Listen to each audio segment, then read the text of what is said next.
Salut. Alors aujourd'hui c'est un tour de plaine, mais juste avant de commencer la vidéo, je voudrais te parler d'une tombola qui est organisée par la société FJ Dynamics. Dedans il y a à gagner, entre autres, et c'est très intéressant, un kit d'autoguidage, le même que j'ai dans mon Deutz. Un kit d'autoguidage comme ça. Après il y a des polos, des câbles USB, des casquettes, des trucs comme ça à gagner aussi.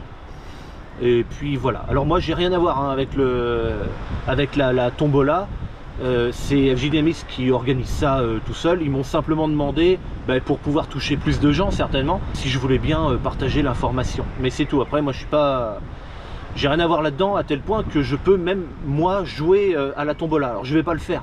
Je vais pas participer à ça, parce que si par malheur, parce que j'ai jamais rien gagné moi dans ma vie à des jeux de hasard en fait, ou de tirage au sort comme ça, j'ai jamais rien de gagné de ma vie moi à ces trucs là. N'empêche quand même que si jamais je venais qu'à jouer à ça pour dire et que, admettons, je gagne, mais tout le monde va dire que c'est truqué, et puis voilà, et puis qu'ils me l'ont donné à moi. Tu vois ce que je veux dire? Donc moi je vais pas jouer à la tombola, mais tout le monde peut participer. Alors je te mets les consignes juste en dessous, et puis après tu fais ce que tu veux, moi je m'en fous hein. Mais voilà, c'était juste pour partager l'info parce que je les aime bien, et puis voilà, hein, c'est tout hein. Allez, bonne vidéo. Je vais te faire voir là, t'as vu? Il y a des piquets en bois, ils vont venir certainement faire les dés en béton là pour le bâtiment. Ah oui, en fait j'ai une date pour le bâtiment, ça sera la semaine 25 qui viendront construire. Alors la semaine 25, c'est la semaine du lundi 19 juin. Voilà, donc là on est arrivé dans le jardin. Devant là il y a les patates. Donc on est parti avec le tracteur et la bineuse biner les patates, et en même temps on va rouler à fond, et comme ça comme ça va les rechausser en même temps avec la bineuse. Et puis papa tout à l'heure a pris le tout petit distributeur d'engrais pour mettre de l'engrais dedans. Les petits points blancs là.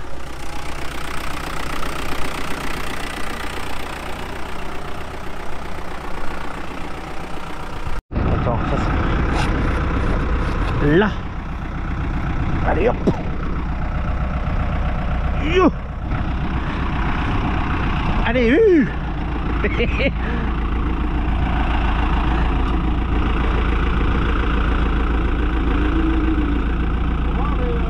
On y va, on y va.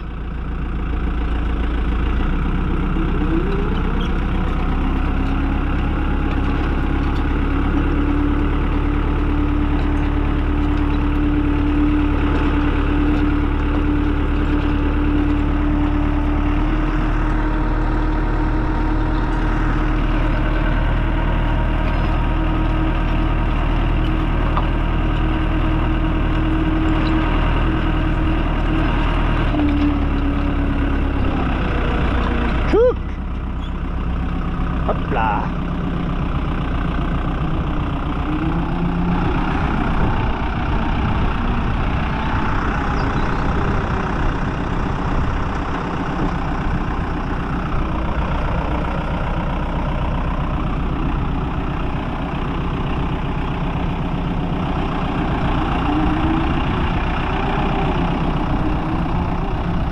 Allez hop.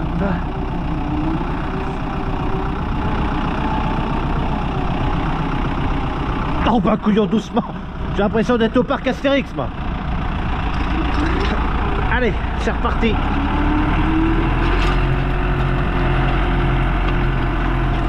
C'est comme ça en même temps, ça incorpore l'engrais. Alors quand je dis le tout petit distributeur d'engrais, t'as bien compris que c'était son bras droit hein, qui l'a fait à la main.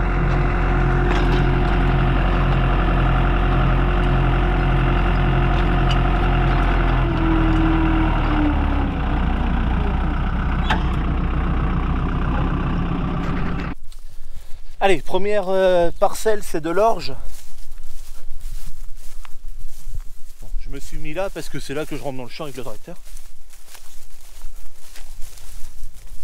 L'orge est vraiment très haute. Putain, la vache, ça m'arrive là. Regarde un peu la hauteur. C'est pas spécialement rassurant là de l'orge aussi haute, tout simplement par rapport au risque de verse, donc le risque qu'elle se casse la figure tout simplement. D'ailleurs j'en ai quelques ronds qui sont versés, alors c'est tout petit hein. Tiens regarde, attends, juste là, derrière moi. Voilà, je sais pas si tu le vois très bien, mais c'est un rond qui est couché. Le problème, c'est que j'arrive pas à savoir, vu que j'ai beaucoup d'animaux, puisque là, derrière moi, c'est la forêt. Là, c'est la forêt, la forêt, la forêt, la forêt. Il n'y a que de la forêt partout. Donc, en fait, il y a beaucoup d'animaux. Et quand j'ai fait le dernier traitement dans l'orge, c'était déjà comme ça. Donc, tu vois des trous comme ça, là, qui représentent quelques mètres carrés. Hein. C'est vraiment rien du tout. J'en ai là et j'en ai le long de la haie. En fait la haie là-bas c'est le bout de mon champ et il y a un chemin, et là j'en ai 2-3 ronds comme ça pareil là, donc c'est vraiment rien du tout pour l'instant.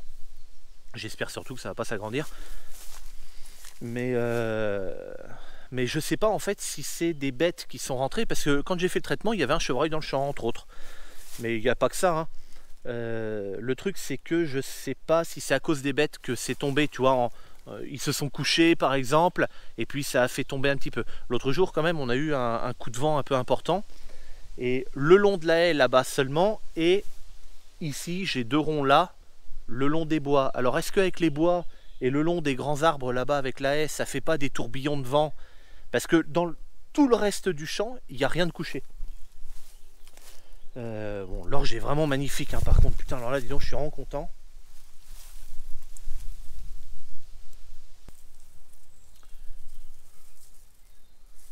Elle sent très très bon. Et j'ai vu tout à l'heure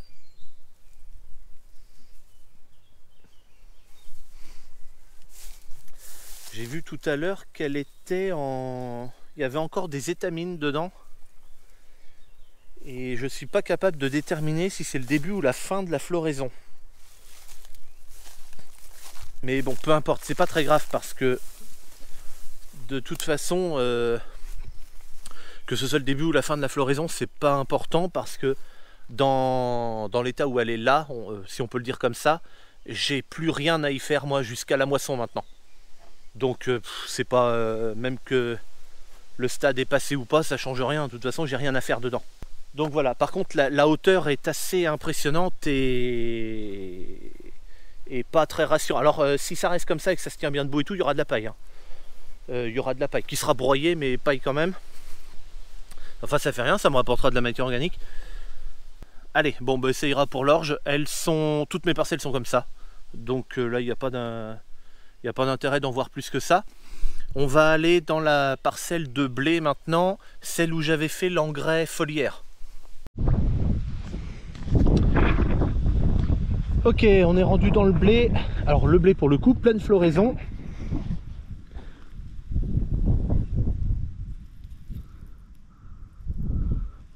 Je sais pas si on le voit mieux à l'ombre. Ouais, si ça se voit peut-être mieux à l'ombre. Tous les petites étamines là qui sont sorties, les trucs blancs qui sortent des épis. Donc c'est la floraison du blé. Là aussi une très forte odeur de blé déjà, ça sent très bon. Là je suis exactement dans l'endroit où j'ai passé le Blue N, donc l'engrais bio foliaire là, enfin avec des bactéries. Aujourd'hui, visuellement, je ne vois aucune différence avec le reste du champ qui n'a pas été fait. À l'image satellite, l'image de végétation, hein, je ne vois aucune différence. Je peux te mettre d'ailleurs une photo où je mets un carré là où j'ai mis le Blue N. Il n'y a aucune différence. Dedans, alors ça fait rien pour l'instant, c'est pas parce que je vois pas de différence à l'œil nu ni avec cette photo là d'indice de végétation que il y a quand même pas de résultat. Il faudra voir ça quand même à la moisson, et à la moisson je m'arrangerai pour que ma moissonneuse soit étalonnée, donc je l'étalonnerai dans d'autres parcelles avant. Celle-ci elle fera pas partie des premières parcelles moissonnées de toute façon, donc ma moissonneuse, je vais l'étalonner correctement là-bas. dans la même variété que cette parcelle-là, qui est du sphère. On pourra voir s'il y a de la différence à ce moment-là. Je ferai 2 moyennes dans le champ. Je moissonnerai d'abord ce carré où il y a le Blue Hen, j'estimerai la moyenne par rapport à la surface battue, et ensuite je continuerai de moissonner plus loin dans le champ, vu que la parcelle était très homogène, et elle l'est toujours aujourd'hui, très homogène. Du coup j'essaierai de moissonner en partant après plus loin vers là-bas une autre, à peu près la même surface plus ou moins, je regarderai sur mon compteur d'hectares, quoi, de la moissonneuse. Et puis j'établirai la moyenne encore de ça. Enfin, la moissonneuse le fait toute seule, hein, les moyennes. Mais voilà. Bon, sinon on peut voir des feuilles quand même bien vertes. Le blé est sain. Le blé est sain. Et ça c'est cool. Quand je me balade dedans, je vois pas de maladie ou de trucs comme ça.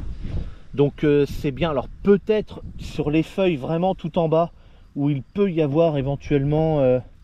Bon, là c'est un mauvais exemple, c'est le passage de traitement. S'il y a de la maladie, elle va être là, forcément. Les feuilles sont abîmées à chaque passage du tracteur. Mais sinon, quand je regarde, enfin, je pense avoir protégé correctement mon blé. J'ai pas de cas. Alors cette année, j'ai fait la protection fusariose. Donc c'est la protection sur l'épi, vu les conditions climatiques. Bah, ce genre de traitement là, normalement, moi je le fais jamais. Depuis que je suis installé, je n'ai jamais fait ce traitement sur l'épi. C'est la première année que je fais ça. Parce qu'en fait, dans ma région, on n'a quasiment jamais besoin de faire ça. Allez, on va aller voir les pois. Ils sont juste là derrière. Ok, je viens d'arriver dans les pois. Alors, là, il y a un rond, là. Je sais pas pourquoi. Je sais pas ce qui s'est passé. Bon, les pois sont pas mal. J'ai plusieurs étages de fleurs déjà. J'ai remarqué... Alors, sur celui-là, j'en ai pas. Ah, voilà. J'ai remarqué qu'il y a des gousses déjà, voilà, ça s'en est, là c'en est, tu vois. Donc là on est au stade de gousses plates.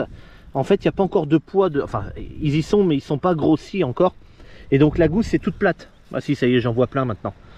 Voilà, tu vois que la gousse est plate là. Ils sont majoritairement tous pareils, la parcelle là aussi est très homogène. D'ailleurs c'est cette parcelle là, tu sais, alors pour ceux qui suivent ma chaîne un peu plus longtemps, tu sais, j'avais dit que j'avais une virgule dans ce champ qui partait un petit peu de là-bas et puis qui venait jusque là, comme ça là, où bah, ça poussait un peu moins bien, ou voilà. Et là, dans cette parcelle, il y a eu un coup de décompacteur, celui qui m'avait été prêté par AgriPartner là, un coup de décompacteur et les pois, et je ne vois plus cette virgule là. Alors est-ce que c'est parce que c'est des pois? Est-ce que c'est parce que le décompacteur a été passé? J'en sais rien. C'est la première fois hein, que je fais des pois dans ce champ, il n'en avait jamais vu lui avant. Je sais pas, mais d'un autre côté j'ai envie de te dire, si la virgule y est plus, bah, tant mieux. La virgule qui poussait moins là. Mais voilà, je suis très content des pois. C'est des pois d'hiver hein, ça. Pois d'hiver semés aux alentours... Alors, j'allais dire semés aux alentours du 15 novembre, c'est faux. Parce que normalement c'est la date que je vise, à peu près le 15 novembre. Sauf que là, il faut que je regarde parce que c'est pas du tout la date que j'ai semé. Voilà, le champ a été semé le 11 décembre. Certainement à cause des conditions météorologiques, parce que c'était humide. Oui, d'ailleurs c'était humide parce que quand j'ai semé, je me souviens, j'avais fait ma vidéo et c'était frais, très frais. Donc ouais, c'était ça. 11 décembre le semis, alors que normalement je vise aux alentours du 15 novembre. Mais je regrette pas d'avoir semé quand même le 11 décembre. Pourquoi? Parce que dans les pois, il y a une maladie qui s'appelle la bactériose. C'est une maladie qui est très préjudiciable dans la mesure où ça peut s'étendre assez vite dans le champ. Le pois meurt hein, tout simplement, il devient tout jaune et puis après il crève quoi. Et c'est préjudiciable surtout parce qu'il n'y a quasiment rien à faire contre ça. Il n'y a pas de produit, il n'y a rien. Il n'y a rien. Tu regardes ton pois crever et puis c'est à peu près tout. Alors il y a peut-être une bricole ou deux qui marche avec des oligo-éléments ou je sais pas quoi, mais c'est même pas sûr. Il y a certains y ont vu de l'amélioration, d'autres non. D'autres ont remarqué que ça avait arrêté la bactériose, la maladie, mais elle avait arrêté de se propager, je veux dire. Mais en fait on sait rien. On n'en sait rien. Donc voilà. Mais par contre, ce qui est sûr, c'est que plus tu sèmes ton pois d'hiver, plus tu avances dans les dates, moins tu as de risque de bactériose. Ça par contre c'est confirmé et vérifié. Et moi j'en ai déjà eu de la bactériose les autres années, parce que je semais aux alentours du 15 novembre, j'ai semé des 13 novembre aussi, parce que les conditions météo étaient là, et puis j'ai saisi l'occasion. J'avais eu un petit peu de bactériose, je l'avais fait voir en vidéo d'ailleurs, c'était il y a 2 ans peut-être, ou 3 ans. Mais cette année, 11 décembre, là j'ai pas eu le choix, hein, j'ai pas fait exprès de semer le 11 décembre. N'empêche quand même que mes pois sont très beaux, et puis il n'y a pas du tout de bactériose. Quand je suis passé faire mon fongicide, j'ai pu voir depuis la cabine du tracteur dans tout le champ et j'ai rien vu du tout. Donc tant mieux. Alors peut-être que à partir de maintenant, pour les pois, peut-être que j'essaierai, au lieu de viser le 15 novembre, peut-être que j'essaierai de viser peut-être le 1er décembre ou le 20 ou le 25 novembre déjà. Essayer de décaler un petit peu ça. Le problème de décaler, c'est que oui, bon, à la rigueur, tu limites la bactériose, tu limites également les raies gras, bien sûr, en décalant les dates de semis. Ça marche aussi dans le blé, ça. Hein. Le problème, c'est que plus tu décales ta date de semis, plus tu t'exposes aux intempéries, et jusqu'à même, pourquoi pas, l'impossibilité de semer carrément. Hein. La chance tourne pour moi cette année.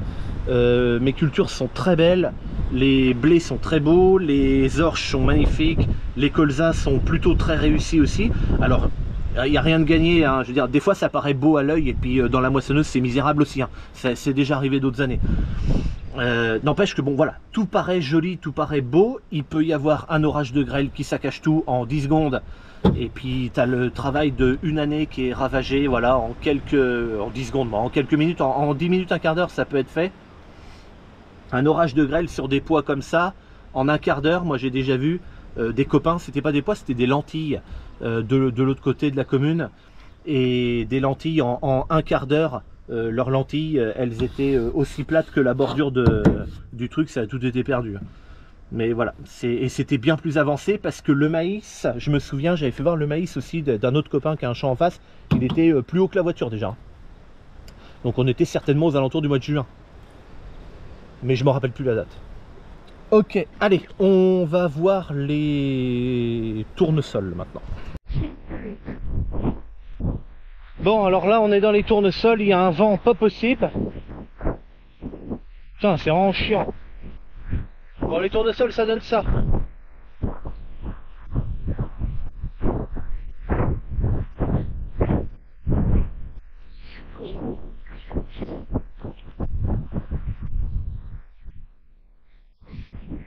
Bon, ils sont pas mal. Le problème qui se passe, c'est que j'en trouve encore de temps en temps, même dans des tournesols comme ceux-là, qui ont bien 4 vraies feuilles. Il y en a encore des petits en cotylédon. Ah ben voilà, j'en ai un là par exemple. Bon, j'exagère un peu, lui il est passé cotylédon, mais j'en ai vu. Tiens, ben celui-là.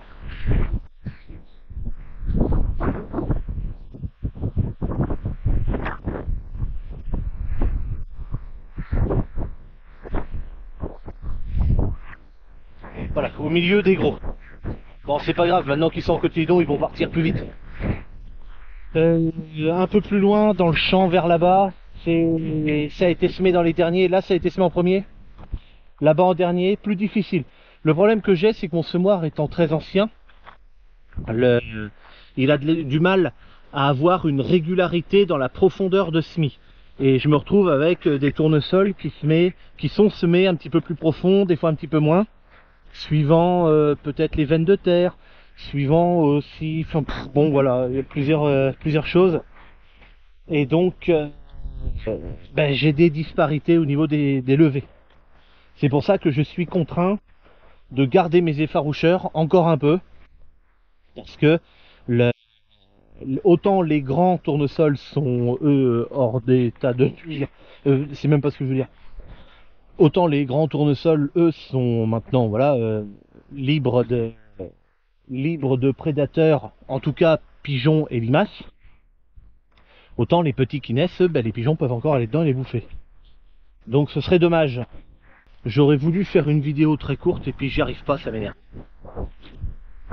Bon allez, un tour dans les colzas, puis après ça ira peut-être. Ok, je suis arrivé dans les colzas et je suis bien emmerdé. Parce qu'en fait là c'est le passage de traitement. et je le vois quasiment pas. Alors ça c'est vraiment cool, c'est grâce à mon pulvérisateur, hein, l'Amazon. Oh mais allez, bon Dieu! Je vais me casser la figure, c'est tout ce qui va arriver. Là, il y a un trou là. Bon, et regarde les colzas.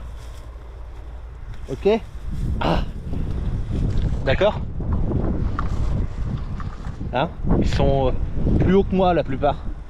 Dans cette parcelle là aussi. Là c'est une autre parcelle. Ici, que j'avais fait voir notamment dans une vidéo sur TikTok. Bon bref, on s'en fout. Ouais, je disais, ouais, le passage de traitement il est là, mais en fait on le voit pas du tout. On le voit pas du tout parce que ben, mon pulvé, avant avec mon Berthoud, il était bas en fait au niveau du châssis et ça abîmait fortement les colzas. Aujourd'hui, le pulvérisateur que j'ai, l'Amazon, il est beaucoup plus haut et ça me fait des passages comme ça. Je suis vraiment content. Alors ça n'empêche pas que j'ai des colzas un peu plus bas hein, que dans les passages de traitement. Mais le reste, voilà. Alors pour la hauteur des colzas, c'est pas la hauteur qui fait le rendement, blablabla, tout ça, d'accord. Et c'est même, je vais même te dire autre chose, c'est chiant quand ils sont trop hauts. C'est du Acropole, et ils sont normalement, ils deviennent pas très hauts pourtant, l'Acropole, mais cette année, ben voilà. Alors j'ai des, comme on peut le voir, voilà, j'ai des colzas avec des grandes longueurs de silique. Par exemple, ici, là, celle-là, c'est la première silique. Et après, il y en a jusqu'en haut. Et tu vois que jusqu'en haut, il y a des grains dedans. On les voit, hein, je sais pas si tu le vois bien toi, mais on les voit à travers. Tu as vu, c'est boursouflé là. C'est des graines, ça, de colza. Et jusqu'en bas, hein, la dernière en bas, elle est toute boursouflée aussi, pleine de graines. Voilà, toute cette longueur-là. Tu vois, 2, 4... Allez, un peu moins de 60 cm. Ah, il y a Petit Pierre là-bas. Alors je sais pas si c'est Petit Pierre ou Guillaume qui est en train de semer avec un semoir à céréales. Alors je sais pas ce qu'il est en train de semer parce que j'ai un autre voisin, Alain, de l'autre côté, qui semait avec un semoir à céréales aussi. Je sais pas ce qu'il sème. Et en fait, de ce côté-là de mon champ, je sais pas si tu le verras, je vais tourner la caméra un peu. Je sais pas si tu vois un tracteur. C'est Vincent, un autre voisin encore à côté. Lui il sème avec un semoir monograine. Alors est-ce qu'il est en train de faire du maïs ou des tournesols? Je sais pas ce qu'il est en train de faire. Mais lui par contre Vincent là c'est un monograine. Mais ouais, il y a du tracteur dans la plaine. Aujourd'hui on est le 16 mai. Mardi 16 mai. Et puis voilà. Bon les colzas c'est pareil. Super bonne santé. Encore voilà. Après je travaille pour hein. Je travaille pour ça hein. En amont bien sûr dans la protection notamment la protection préventive parce que je préfère faire de la prévention plutôt que de jouer aux pompiers après quand la maladie est foutue dedans puis après il faut galoper partout. Voilà, j'avais traité notamment les charançons des siliques également. Ah bah si, je l'avais fait voir dans la vidéo. Et ça m'avait permis en même temps, tiens je vais te faire voir un truc, je viens de le voir là, une colonie de pucerons cendrés, je vais te faire voir. J'en ai pas hein, dans mes parcelles, mais par contre tu vas avoir, je vais avoir un pied de colza qui va en avoir. Oh mais bon Dieu, c'est pas vrai ça. Voilà, alors une colonie de pucerons cendrés, bah tu vois c'est ça là. Est-ce que si je me mets au soleil, tu vois il y a des trucs violets là, c'est des pucerons, et tu regardes la gueule. Ça descend jusque là, le noir là, ça a l'air gluant, pas gluant mais je sais pas comment c'est. Là lui c'est un colza qui à mon avis qui va souffrir dans pas longtemps là. Voilà tu vois c'est tout violet là. Ouais ça se voit peut-être pas si bien que ça, j'en sais rien. Je sais pas, j'arrive pas à voir avec mon écran de caméra là. En attendant je suis vraiment très content, putain les cultures sont vraiment jolies hein. Voilà, donc les colonies de pucerons cendrés. Je sais plus si j'ai appelé ça des pucerons cendrés ou des pucerons violets, mais le vrai nom c'est pucerons cendrés. J'en ai quasiment pas, tu vois, je vais avoir un pied comme ça. Alors évidemment tu traites pas pour un pied, hein, surtout pas malheureux. Ce serait balancer de l'argent par les fenêtres. N'empêche que de toute... Ah bah tiens, regarde, j'en ai un autre, un beau pied là, tiens. Ouais, alors...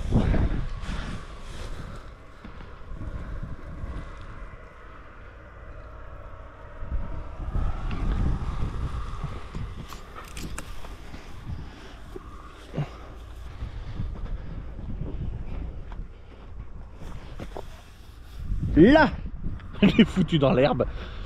Bon, là, tu vois, je t'en ai fait voir 2 comme ça.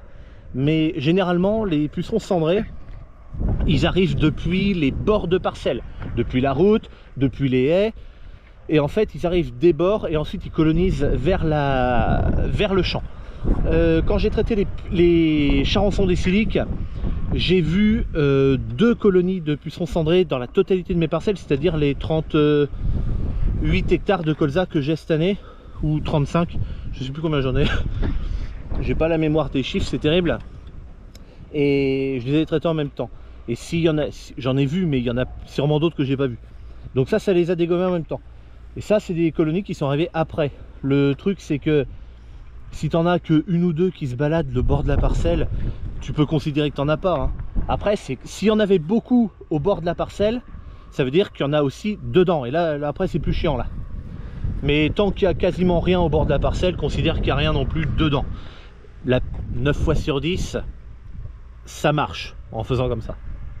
Enfin bref, bon allez, tu sais pas, moi je vais arrêter la vidéo ici. Tiens, ben, on peut le voir là, avec son tracteur derrière. Je sais pas ce qu'il sait. Bon ben tu sais pas, je vais arrêter la vidéo ici. Et puis ben moi je vais te dire à bientôt pour une prochaine. Salut.